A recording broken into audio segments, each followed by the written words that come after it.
शांति।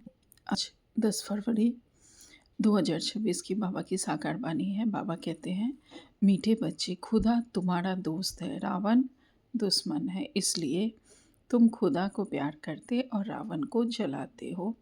आज का प्रश्न है, किन बच्चों को अनेकों की आशीर्वाद स्वतः मिलती जाती है? उत्तर में बाबा कहते हैं, जो बच्चे याद में रह स्वयं भी पवित्र बनते और दूसरों को भी आप समान बनाते हैं, उन्हें अनेकों की आशीर्वाद मिल जाती है और वे बहुत ऊंच पद पाते हैं।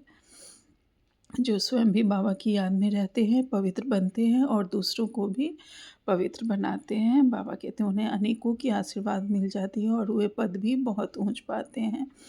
बाबा कहते हैं, बाप तुम बच्चों को श्रेष्ठ बनने की एक ही श्रीमत देते हैं। बच्चे, किसी भी देहधारी को याद ना कर मुझे याद करो।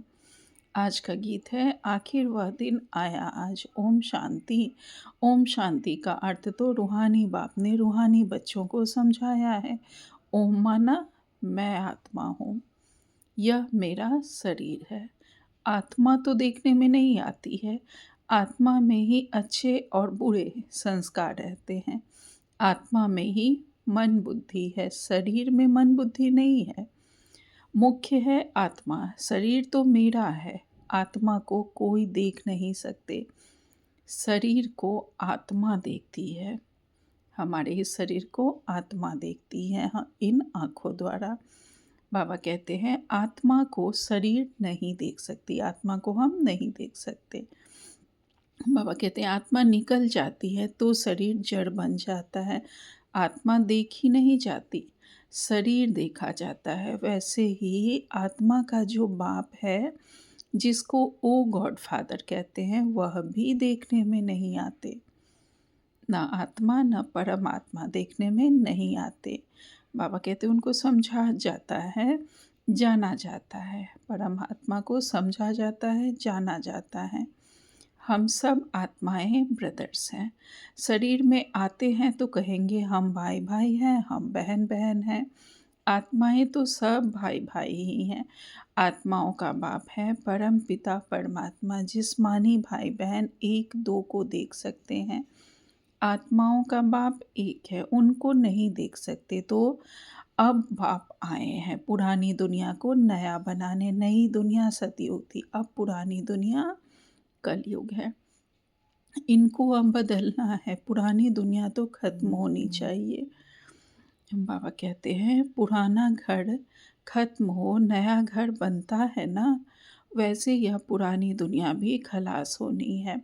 सतयुग के बाद फिर त्रेता, द्वापर, कलयुग, फिर सतयुग आना जरूर है।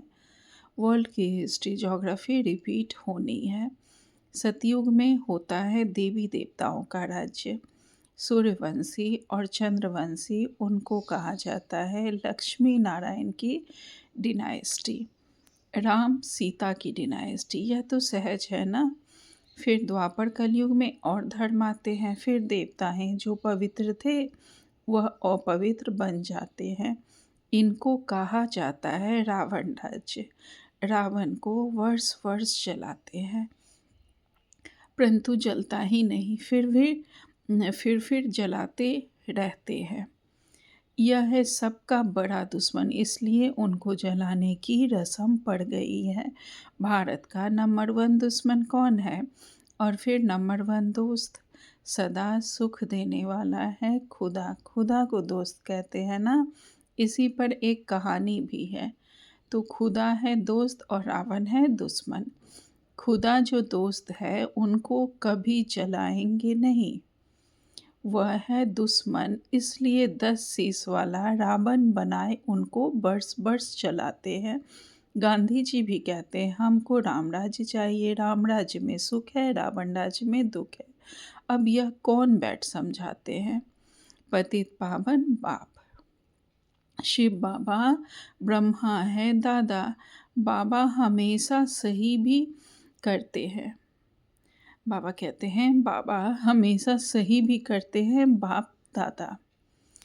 प्रजापिता ब्रह्मा भी तो सबका हो गया ना।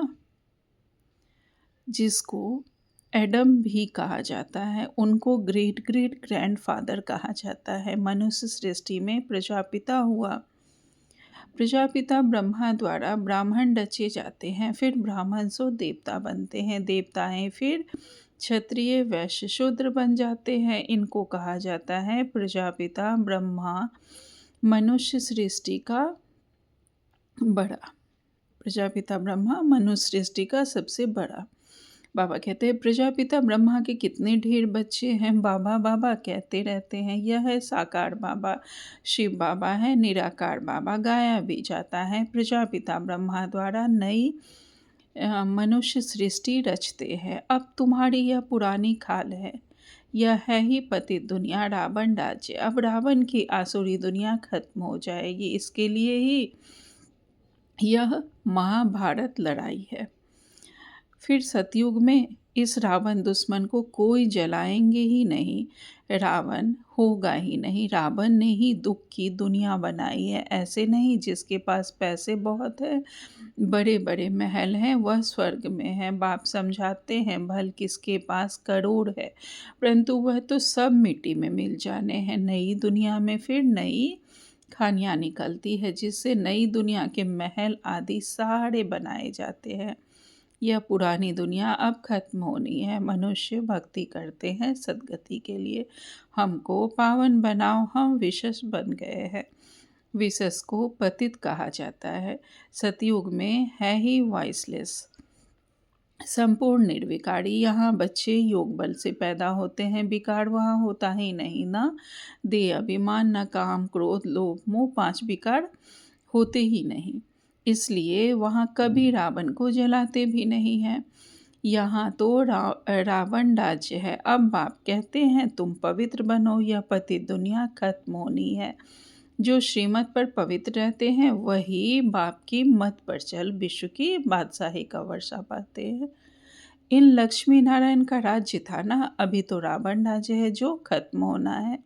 सतयुगी रामराज्य स्थापन होना है। सतयुग में बहुत थोड़े मनुष्य रहते हैं, कैपिटल दिल्ली ही रहती है, जहाँ लक्ष्मी नारायण का राज्य होता है, वही हमारी राजधानी होगी। बाबा कहते हैं दिल्ली सतयुग में परिस्थान थी, दिल्ली ही गद्दी थी। रावण राज्य में भी दिल्ली कैपिटल है, अभी भी दिल्ली ही कैपिटल है। बाबा कहते हैं राम राज्य में भी दिल्ली कैपिटल रहती है, परंतु राम राज्य में तो हीरो जवाहरातों के महल थे, अथाह सुख था। अभी बाप कहते हैं तुमने विश्व का राज्य गवाया है, मैं फिर तुमको देता हूँ। तुम मेरी मत पर चलो, श्रेष्ठ बनना है तो सिर्फ मुझे याद करो और किसी देहधारी को याद ना करो। अपने को आत्मा समझ मुझ बाप को याद करो, तो तमो प्रधान से सतो प्रधान बन जाएंगे। तुम मेरे पास चले आएंगे, मेरे गले की माला बनकर फिर विष्णु की माला बन जाएंगे। माला में ऊपर में मैं हूँ, फिर 2 है ब्रह्मा सरस्वती। वही सतयुग के महाराजा महारानी बनते हैं। उन्हों की फिर सारी माला है जो नंबरवार गद्दी पर बैठते हैं। मैं इस भारत को इन ब्रह्मा सरस्वती और ब्राह्मणों द्वारा स्वर्ग बनाता हूँ। जो मेहनत करते हैं उन्हों के ही फिर यादगार बनते हैं। वह है रुद्रमाला और वह विष्णु की माला। रुद्रमाला है आत्माओं की और विष्णु की माला है मनुष्यों की।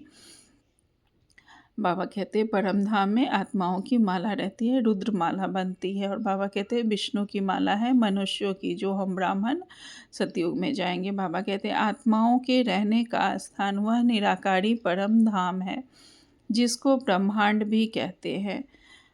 आत्मा कोई अंडे मिसल नहीं है, आत्मा तो बिंदी मिसल है। हम सब आत्माएं वहाँ स्वीट होम में रहने वाली हैं। बाप के साथ हम आत्माएं रहती हैं, वह है मुक्ति धाम। मनुष्य सब चाहते हैं मुक्ति धाम में जाएं, परंतु कोई वापस जा नहीं सकते। सबको पार्ट में आना ही है। तब तक बाप तुमको तैयार कराते रहते हैं। तुम तैयार हो जाएंगे तो फिर जो भी आत्माएं हैं वह सब आ जाएंगी। फिर खलास, जो भी आत्माएँ परमधाम में होंगी सब आ जाएँगी जब तक हम लोग तैयार होंगे। बाबा कहते हैं फिर सब खलास, तुम जाकर नई दुनिया में राज्य करेंगे, फिर नंबरवार चक्र चलेगा। गीत में सुनाना आखिर वह दिन आया आज। तुम जानते हो जो भारतवासी अब नर्कवासी हैं वह फिर स्वर्गवासी बनेंगे, बाकी सब आत्माएँ शांति धाम में चली जाएँगी। समझाना बहुत थोड़ा है अल्फ बाबा, बेबादशाही अल्प को बादशाही मिल जाती है। अभी बाप कहते हैं मैं वही राज्य फिर से स्थापन करता हूँ। तुम 84 जन्म भोग अब पतित बन गए हो। पतित बनाया है रावण ने, फिर पावन कौन बनाते हैं? भगवान, जिसको पतित पावन कहते हैं। तुम कैसे पतित से पावन, पावन से पतित बनते हो? वह सारी हिस्ट्री ज्योग्राफी रिपीट होगी। यह विनाश है ही इसके लिए। कहते हैं ब्रह्मा की आयु शास्त्रों में 100 वर्ष की है। यह जो ब्रह्मा है जिसमें बाप बैठ वर्षा दिलाते हैं उनका अभी शरीर छूट जाएगा। आत्माओं को बैठ, आत्माओं का जो बाप है वह समझाते हैं मनुष्य मनुष्य को पावन बना ना सके। देवताएं कभी विकार से पैदा नहीं होते हैं, पुनर्जन्म तो सब लेते आते हैं ना। बाप कितना अच्छी रीति समझाते हैं कि कहाँ तकदीर जग जाए, किसको कौन सी बात टच करे और तकदीर जग जाए। तो बाबा कितने अच्छे से हमें समझाते हैं। बाबा कहते हैं बाप आते ही हैं मनुष्य मात्र की तकदीर जगाने। सब पति दुखी है ना, त्राही त्राही कर विनाश हो जाएंगे।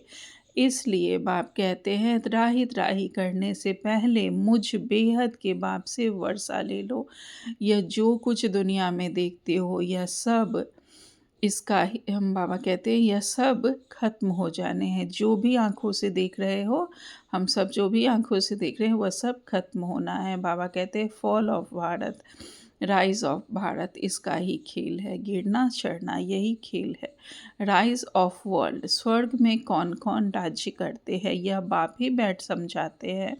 राइज ऑफ भारत, देवताओं का राज्य। फॉल ऑफ भारत, रावण राज्य। अभी नई दुनिया बन रही है, बाप से पढ़ रहे हो नई दुनिया का वर्षा लेने। कितना सहज है। यह है मनुष्य से देवता बनने की पढ़ाई। यह भी अच्छी रीति समझना है कौन कौन से धर्म कब आते हैं। द्वापर के बाद ही और धर्म आते हैं। पहले सुख भोगते हैं फिर दुख। यह सारा चक्र बुद्धि में बिठाना होता है जिससे तुम चक्रवर्ती महाराजा महारानी बनते हो। सिर्फ अल्फ और बे को समझना है। अब विनाश तो होना ही है। हंगामा इतना हो जाएगा जो विलायत से फिर आ भी नहीं सकेंगे। इसलिए बाप समझाते हैं भारत भूमि सबसे उत्तम है। ज़बरदस्त लड़ाई लगेगी, फिर वहाँ के वहाँ ही रह जाएंगे। 50-60 लाख भी देंगे तो भी मुश्किल से आ सकेंगे। भारत भूमि सबसे उत्तम है जहाँ बाप आकर अवतार लेते हैं। शिव जयंती भी यहाँ मनाई जाती है। सिर्फ श्री कृष्ण का नाम डालने से सारी महिमा खत्म हो गई है। सर्व मनुष्य मात्र लिबरेटर, सभी मनुष्यों के मात्र के लिबरेटर यहाँ ही आकर, भारत में ही आकर अवतार लेते हैं। शिव जयंती भी यहाँ ही मनाते हैं। गॉड फादर ही है जो आकर लिबरेट करते हैं। तो ऐसे बाप को ही नमन करना चाहिए, उनकी ही जयंती मनानी चाहिए। वह बाप यहाँ भारत में आकर सबको पावन बनाते हैं। तो यह सबसे बड़ा तीर्थ ठहरा ना। सबको दुर्गति से छुड़ाए सद्गति देते हैं। यह ड्रामा बना हुआ है, अभी तुम आत्माएं जानती हो। हमारा बाबा हमको इस शरीर द्वारा यह राज समझा रहे हैं।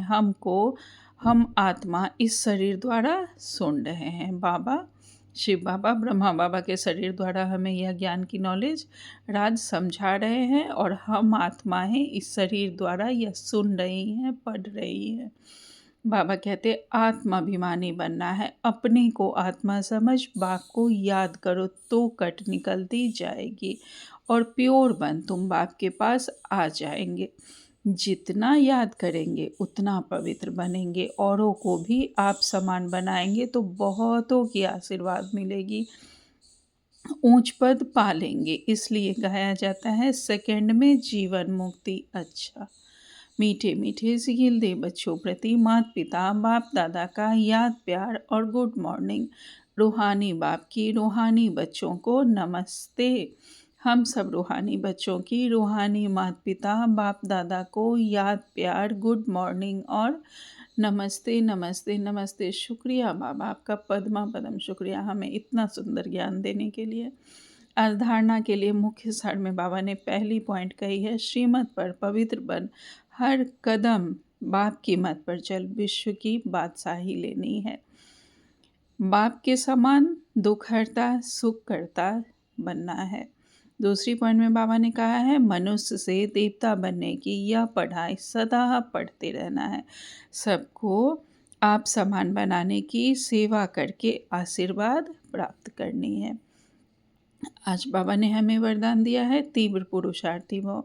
बाबा कहते हैं, कल्याण की वृत्ति और शुभ चिंतक भाव द्वारा विश्व कल्याण के निमित्त बनने वाले तीव्र पुरुषार्थी भव। विस्तार में बाबा कहते हैं, तीव्र पुरुषार्थी वह है जो सभी के प्रति कल्याण की वृत्ति और शुभ चिंतक भाव रखे।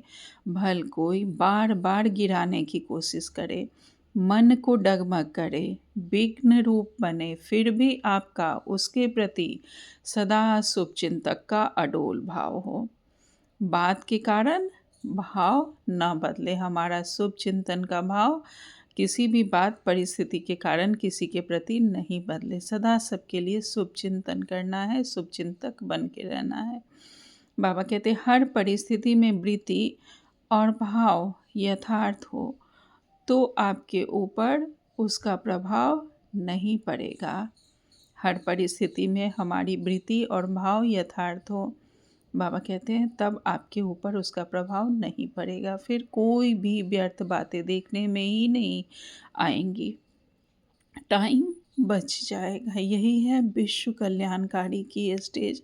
आज स्लोगन में बाबा ने कहा है, संतुष्टता जीवन का श्रृंगार है, इसलिए संतुष्ट मनी बन, संतुष्ट रहो और सर्व को संतुष्ट करो। आज का हम व्यक्ति सारे हैं, एक मत अर्थात एकता का वातावरण बनाने के लिए समाने की शक्ति धारण करो, भिन्नता को समाओ, हर एक की विभिन्नता को देखो, कमियों को तो बिल्कुल ही नहीं देखना है।